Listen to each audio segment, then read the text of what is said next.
Hello there, it is I, Cassandra, the Vintage Arcade Gal, and it's been a hot minute. I haven't really made any new videos because, one, we moved into a new house where all the arcade games from the two separate areas, both the workshop and what was before the arcade, are all in one place, which is pretty amazing. I'm going to take you on a little bit of a chill tour on this. This is not going to be an overproduced video. So, if you tired of your relatives and you're all full from eating turkey and looking at the socks your relatives gave you, you can kind of chill out with your iPod and watch this video if you desire. Think of this as if you would come over to my house and you wanted to check out the arcade, and this is me just kind of showing you around. It's pretty low bar. I got a little burnt out from making these videos, and because there's so much pressure with like people who create content, which is a word I just absolutely despise, where these things are overproduced and they're not very genuine, and they're meant to garner hits for some sort of thought that they're going to generate revenue, which is not the reason I do this. I do this because I love these games, I love the hobby, and I just want to kind of share with those who maybe don't have a basement like we do now to put all these things in. So that's really my motivation here. It's nothing more than that at all. I hope that you get something really cool for the holidays, and I really thank you for watching. I have a couple things I'm working on in the future, but I'm going to take my time because, again, I do this because I enjoy it, not because I'm driven to it. I have a very high-stress job.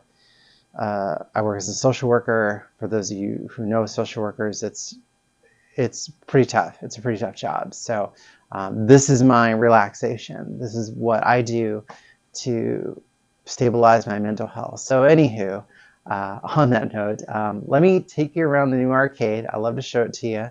All the games, again, are here except one we'll talk about. And they're all working right now. I kind of wanted to make this video because I'm just going to show you the arcade, warts and all, no matter how bad it is. But strangely enough, everything is working. I just fixed the Tempest last night, and it's actually behaving somewhat. So, okay, let's take a look at the arcade. I'll take you on a tour. Here we go. All right, so as you come down into the arcade from the basement, the first friends you are introduced to underneath this little Defender neon sign are these little three guys. Now, these are all Cabaret cabinets, and for those of you who don't know, Cabaret cabinets are a little smaller, sometimes much smaller, than the full-size upright cabinets, and they're just designed to fit in spaces like this little enclave here after the stairs that traditional cabinets can't. And it's kind of interesting because we have three different sizes of Cabaret. We have Outrun by Sega, 1986, and this flickering you'll see on the screen, it's not in real life, it's just the sync of the camera because the camera is a little faster than the refresh on the old CRT monitors. But Outrun, classic racer, known for its music. This is the smaller size cabinet. It was a very popular game. Pretty common even in this Cabaret size, although not as common as the full-size upright. We have Turbo, which is almost like the predecessor. We'll move Sonic out of the way here so you can get a better look. Turbo is pretty interesting just because it uses this LED readout for the score, which is kind of unusual. And this is one of the few games I've actually modded where I have these kind of little speedometer and tachometer readouts. These were not part of the original game. This is a kit somebody made that's pretty neat. So this is a fun game, pretty new to the arcade. And last but not least, we have Quicks. Now, Taito made a number of their early 80 tiles and these smaller cabarets. They called them trim lines. That was their name for these. And they are tiny, even for a mini. I mean, this thing is not much bigger than a college fridge. Now, this one is our first game we'll see that's been somewhat modified internally. If I hold both these buttons, you can see I can play a number of games. Zookeeper, Electric Yo-Yo. These are all games that run on the same hardware. This is done by a thing called J-Rock, and this is not the first J-Rock we'll see. So, but Quicks Mini, pretty rare. You don't really see these very much. All the Taito mini or trim lines are rare, except for Space Invaders is pretty common. So we'll go into the main room here, and this is maybe the money room, and you can see there's an awful lot of games in here, and we have 35 arcade games altogether, but one of them is not in here, and we'll talk about the reason why. It's actually in the garage. So you can see this is just pretty packed, and we also have some home game systems I'll talk about in a second. But the first arcade games you see as you walk in are these Cocktails. And Cocktail is a sit-down arcade game where you can sit across from a friend and enjoy a beverage. These were also pretty popular in the early 80s. Much lower production than the full-size uprights. Probably the most common of these style cabinets you're going to see are Pac-Man and Miss Pac-Man, maybe Galaga. Pretty much all the companies made these at some point. But the Cubert one here is especially obscure and rare. Made less than 200 of these. Very few of these survived. This flaking of the glass, unfortunately, the paint underneath is very common in Cubert Cocktail. It is kind of ridiculous. There's this tiny 13-inch monitor, and it's a huge table. I don't know why they did that.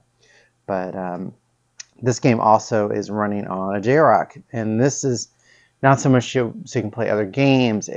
Although it's kind of fun because you can play Cubert Cubes, which is a sequel to Cubert, which is a pretty good game. It's mostly because the Cubert hardware is very unreliable. And although I have all the original hardware, it sort of works, but it has some weird graphical glitches I just, for the life of me, cannot figure out how to fix. So we're running J-Rock so I don't pull my hair out. Asteroids Deluxe. Asteroids Deluxe was a sequel to Asteroids, which was, I think, Atari's best-selling game of all time. And Asteroids Deluxe was kind of notorious because it is very difficult compared to the original Asteroids, and that was intentional.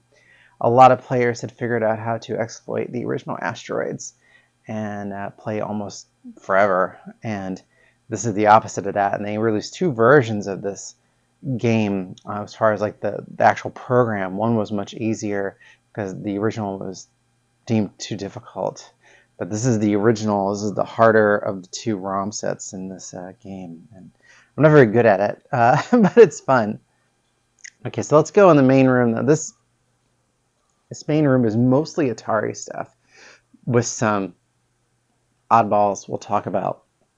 And so we'll talk about the oddballs first. There's obviously The Simpsons, which is, you can probably tell, not running the Simpsons PCB right at this point. It's running Teenage Mutant Ninja Turtles, which is compatible with the game. A lot of these 4-player Konami games you can just throw in this cabinet and play.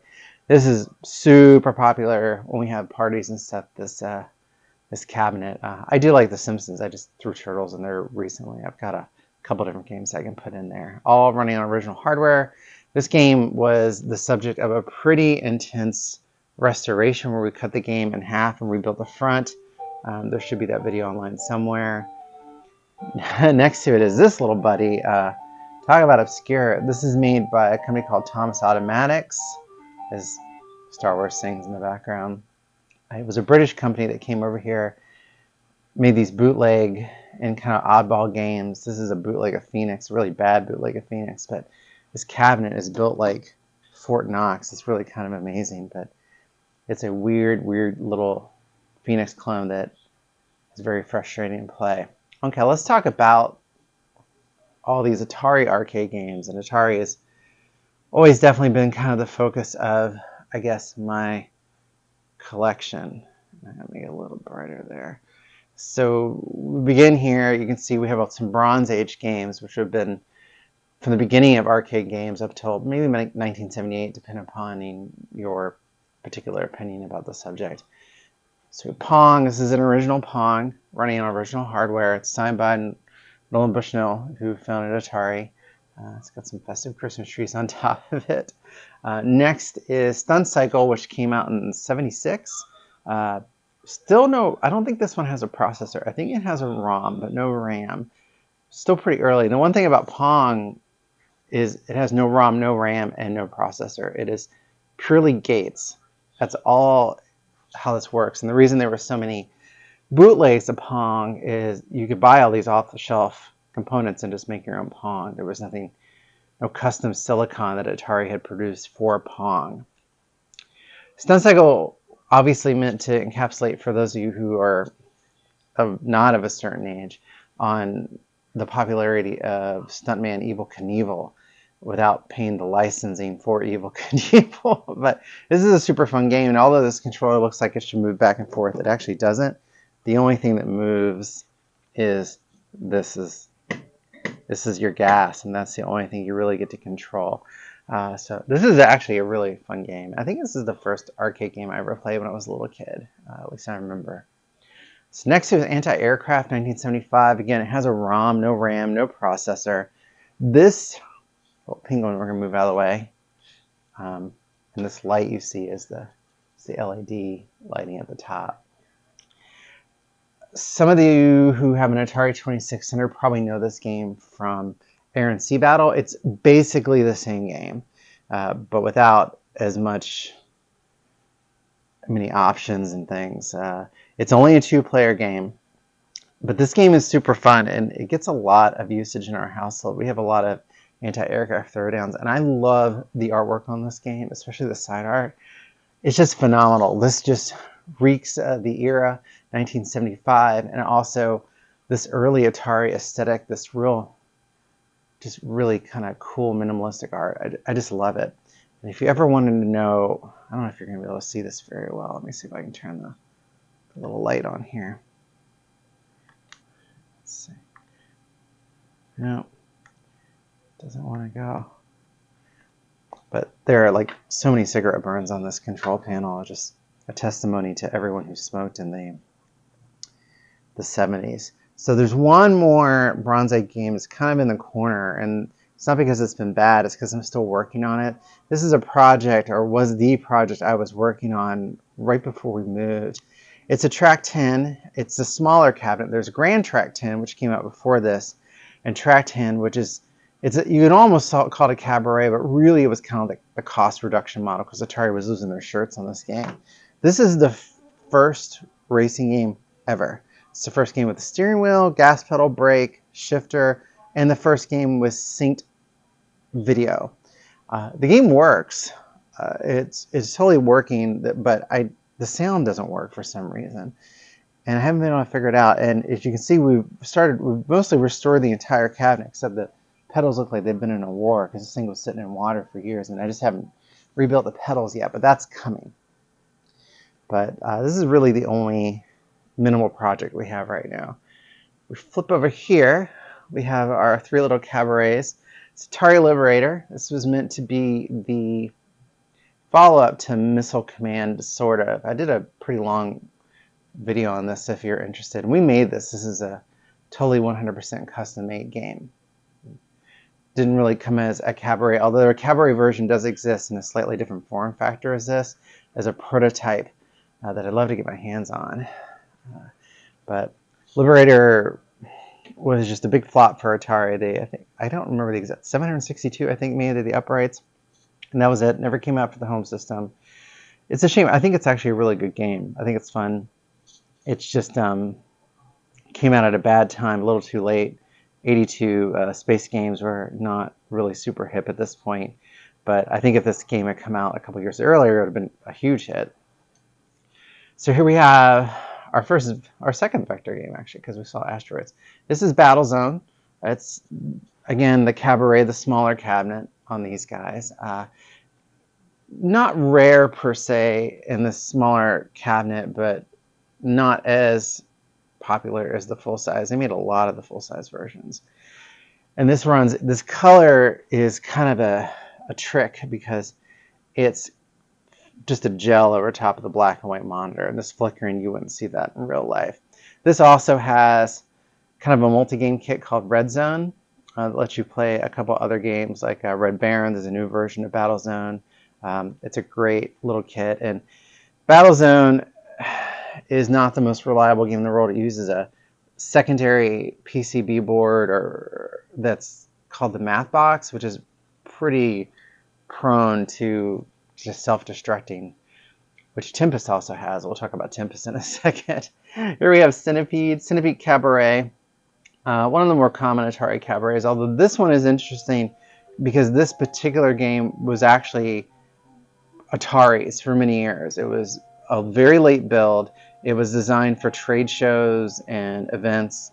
So this was owned by Atari at one point. And this also has a millipede board, actually, not centipede. So if you hold down the two buttons, I think just the one button maybe. I don't remember how it works. There we go. You see it has kind of a ROM hack that lets you play different games, including Millipede. Warlords is kind of hard to play with the trackball. And some versions of Breakout, which are also kind of hard to play with the trackball, but it's kind of neat they're on there. So we've got the big boys here. We have the full-size Atari uprights. We'll start with Crystal Castles, one of my favorite games. The monitor needs to be rebuilt on this one. It's the original monitor, and it's seen some better days. This is such a beautiful cabinet. It pains me that it's kind of shoved in the corner right now, and you can't see the beautiful side art. But Bentley Bear, this is a platformer. It was kind of Atari's attempt, I think, to kind of mix Donkey Kong and Pac-Man. It's such a great game, and it did okay. It did well, but it wasn't like as big as Donkey Kong was or anything like that. It came out in 1983. Escape from the Planet of the Robot Monsters. This came out in 89. This is a really kind of cool isometric two-player game. It's kind of an action running around light RPG, I would almost say, because you collect things. It's super fun and pretty complicated for an arcade game. And this particular version of it is actually a test market cabinet. It's a very low serial number. It was part of Atari figuring out if people actually liked the game or not. And you can tell because this gentleman's name is named Link. It's not supposed to be Link. It's supposed to be Duke. And they changed it probably because of a famous Link from Nintendo at the time in their home systems that you can probably figure out. Okay, next we have Cloak and Dagger. One of my favorite games. I think a very underrated game from Atari. This was sold as a kit. Mostly there are some kind of dedicated units out, but they're all prototypes and people have made them. They were supposed to come in the same cabinet as the Crystal Castles. This is originally a Stargate cabinet, and this game started as a game called Agent X, and then when they made the movie Cloak and Dagger, you see my little topper here with Dabney Coleman and Henry Thomas from E.T., they decided to cross-brand it and change the Cloak and Dagger to fit into the movie, and the game is featured pretty predominantly on the movie. And if you get the Vinegar Syndrome version of the Blu-ray that's out, I'm actually on the special features, and I talk a lot about this game. But this is just a great game. It's got 33 different levels. It's got a lot of complicated ruled sets. It's twin sticks, and it has a button for the igniter. A lot of secrets, a lot of puzzles to solve.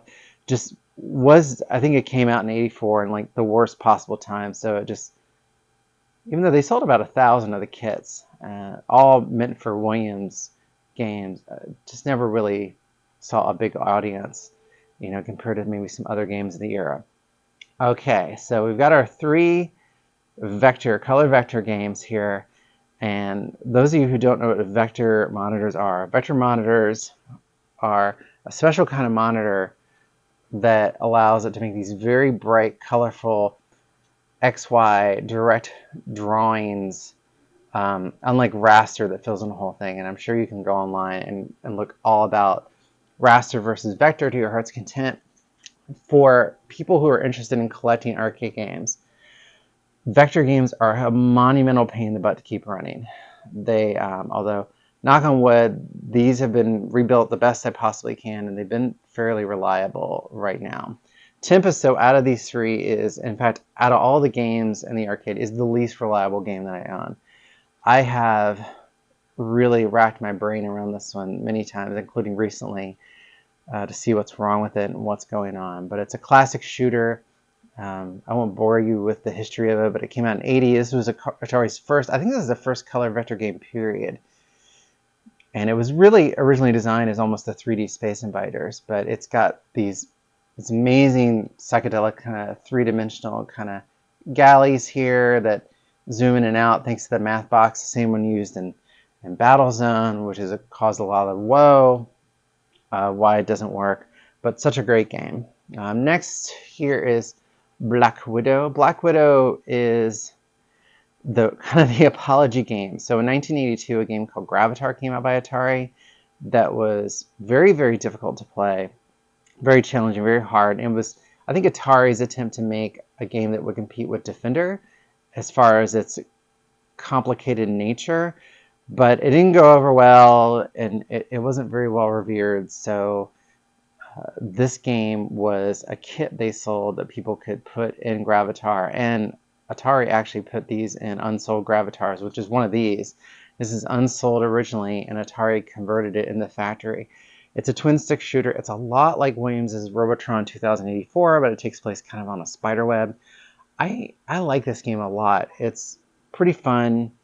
It's fast and it's intense, and I think there was a new version that came out recently for home systems, but a kind of a redone, remixed version of it, as you will. But I love, it's just a beautiful game. On the end here, Star Wars, the heaviest game I own. This game has to weigh 400 pounds just because of this huge metal controller. And Atari cabinets in general are pretty heavy. Obviously, based around the movie, it's a first-person perspective shooter on the rails. It has great music. It has voice samples. You're probably pretty familiar with this version of the game. It's a big, big hit for Atari. One of the last probably great vector success games. It came in also a beautiful cockpit. This game is not in the greatest shape physically as far as the cabinet goes, but it's a workhorse. It's totally solid, working with no problems, and so some dingish drilled some holes in the bottom of it at some point, but in a row, you never really see that. Okay, we're going to go wander into the other room here. Let's see what we have. Oh, maybe we should talk about this too. This is kind of like my little home system on a cart. It's almost like one of those old AV carts. I just got this little 20-inch flat screen Toshiba television with a built-in DVD player, which had a copy of Bad Boys 2 in it when I first received it. It's a beautiful little monitor and just the right size, and I have all my retro gaming systems on here. See, I've got a Wii, I've got a PS2, I've got a Coleco, I've got a Master System, which is one of my favorites. I've got a 7800 back there, which you can also play, of course, 2600 games. There's an Intellivision, and there's like one of those multi-games where you can play NES, Super NES, or Genesis stuff. And then I'll probably get one or two more systems. I have enough. I've got one of those switchers in the back. I don't know if you can see it in there, but a lot of fun. And you can see, you may have seen all this at the corner of your eye. This is all my home gaming stuff here. Pretty Atari heavy, obviously. 7800, one of my favorite systems, 2600 games there. A lot of Intellivision stuff, and Master System stuff, and a bunch of miscellaneous stuff. I'm not a huge Nintendo person, which I know some people love Nintendo, but not really, never been my cup of tea. And up here, these are all promotional Slurpee cups from 7-Eleven. I have every one of them except one. I'm missing one that hopefully I was going to do a video on these, but I need to find the one I'm missing. And yeah, just a bunch of goofy stuff. So there you go. There's the main room. And now we're going to walk into the second room, but there's probably going to be a jump cut. All right, here we are in the second room.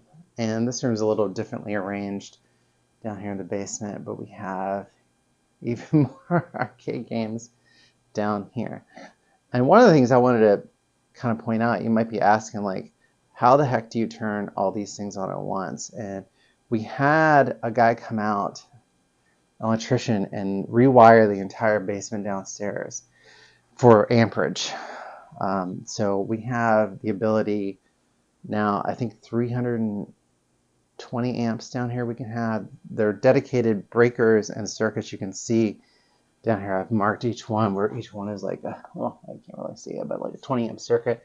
I also have these kill switches on here. I normally wouldn't have all these games on it at once, but you know, for the video or for like parties, they'd all be on at once.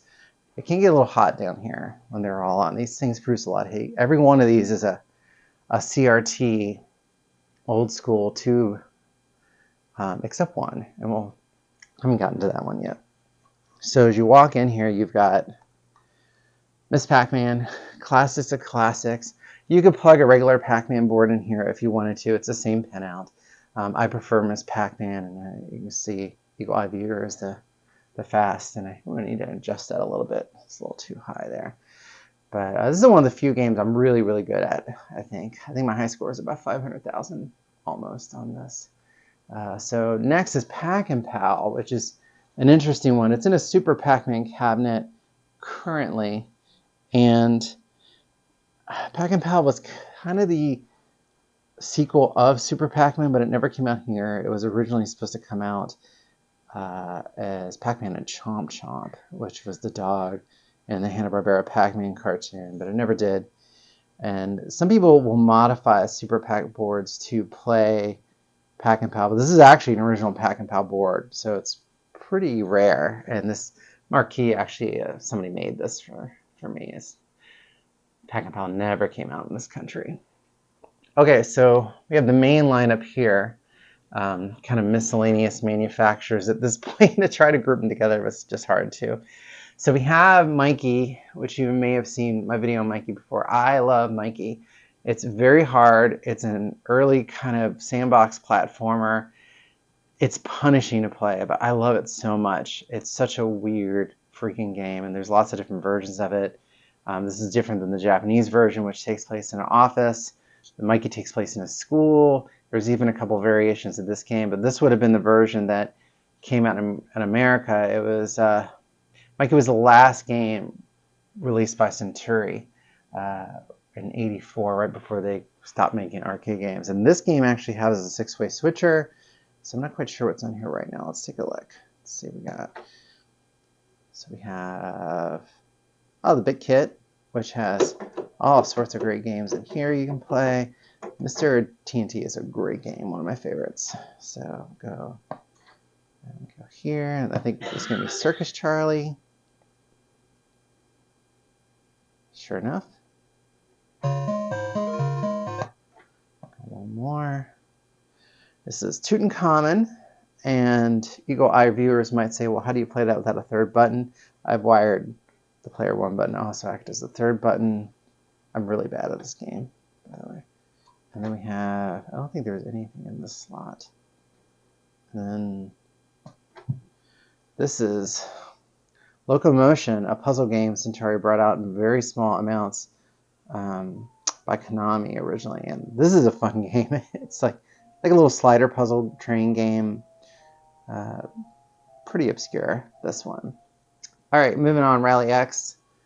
This is a maze game originally developed by Namco, released here by Midway. There's a lot of, I guess, stories about how this game, people thought this was going to be bigger than Pac-Man, but I don't think that story is actually true. I think it's been debunked over the years. But it is a fun game. It's a maze game where you collect flags and avoid cars. And yeah, there you go. It's an original cabinet. I've done some minor restoration work on that. All right, Neo Geo multi-game system. Most people are familiar with this. If you were just going to buy one arcade game, buy one of these, because I have a multi-cart in here right now, obviously, and we play this a lot. And it's 25-inch monitor. It's just a variety of games available. They're all pretty good. Even some of the dogs are not so great, but fighting games, shooters, side scrollers. It really has it all, the Neo Geo. It's just such a great system. So up here we have Elevator Action by Taito. One of my favorites. I feel like I've said that about everything. But Elevator, this game was funny because this game actually was rescued out of a mortician's basement. I kid you not. So you never know when you're going to find this stuff. And this is another game where there's a multi-kit that plays multiple games because it all runs on the same hardware. Jungle King, Jungle Hunt, Pirate Pete, Time Tunnel, which is a good little game that most people don't know about. Space Seeker, which is weird. Sea Fighter, Poseidon, which I do love. And that is why one of the games is missing. We have a Jungle King cocktail that's up in the garage right now because you can play Jungle King on this. And it's exactly the same because it's running on the hardware. But, you know, why have one more game in here? Because I could probably fit one or two more in here if I really wanted to. So space is of the essence now. Arkanoid, most people probably know this game, kind of a, at least for the time, a 1986 modernization of Atari's classic Breakout with power-ups. So it has kind of things like shooters, but it's still a Breakout game. A lot of fun, this one. I am not very good at it. Space Harrier, Sega Classic. This is a rare sit-down version with the seat intact. Using like Sega's kind of scrolling technology. This was kind of a big deal when it came out. Great FM voices. Uses similar hardware to Outrun. All right, got 3 Nintendo games here in a row. I know I gave Nintendo some shade, but these are all classics. We have a Donkey Kong. I rescued this out of a barn. You're probably very familiar with this game. Probably the game. It's not that Nintendo's been around for over 100 years, I think, but this was the game that really started their video game empire, although not their first video game by any stretch. This is an original red cabinet. Like I said, rescued out of a barn about 15 minutes away from Nintendo's headquarters here in Washington State. So it's been restored. Donkey Kong Jr. Now this is the one game that has an LCD monitor, and it also is running a 16:1 board. And I want to restore this game back to having the proper monitor and hardware. But the reason I haven't is because this multi-board is very popular at parties. So there it is. But we'll definitely put a proper monitor in there eventually. This is a Unisystem, obviously former Donkey Kong cabinet, for those of you in the know. Super Mario Brothers, but I do have a switcher on this as well. I think I have to hold this. And this plays either Castlevania, which takes 200 years to finally boot up, but it will eventually boot up, I promise you. Look at that, there we go. Castlevania ROM, okay. It uses a weird daughter card that to prevent piracy. And then we also have, why is this so blurry?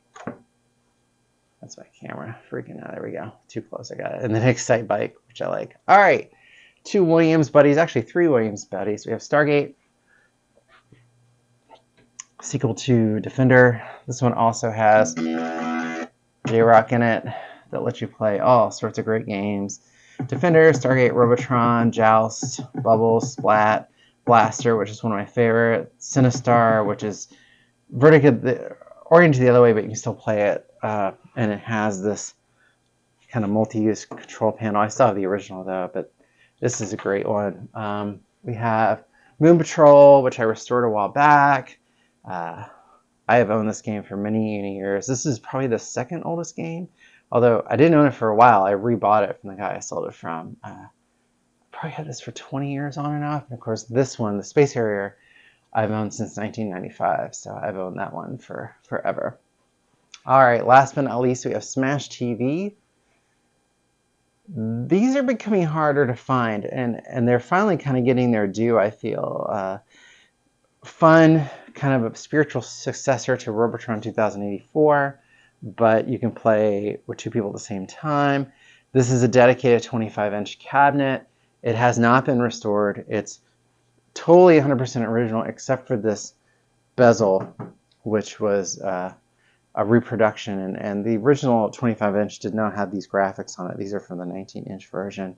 It just looks kind of cool, so you'll have to grant me that. But this game is in extraordinary condition. It's a true survivor, and definitely this is one of my wife's favorite games. A lot of good memories, and we have a shark on top of it. Some of you will know the history of that shark. Others may not. So that's about it. Some of you might find this interesting. This is I used to work at Kings Dominion, which is an amusement park in Virginia, and this is the original sign from the roller coaster, the Royale. I think it's now been renamed Racer 75 because there's been a lot of different ownership since I worked there a long time ago. But I recently acquired that. I don't know what I'm going to do with it. It's strangely heavy. So there you go. There is the arcade. So that's the whole deal. We only have one that's not down here. Room for plenty more games, probably. At least maybe one or two if we're lucky. I wouldn't mind getting a pinball machine in here if I could. But I hope you have a great holiday. I hope that all your video game dreams come true. So that's what I have for you in this very chill video. Thanks. Bye.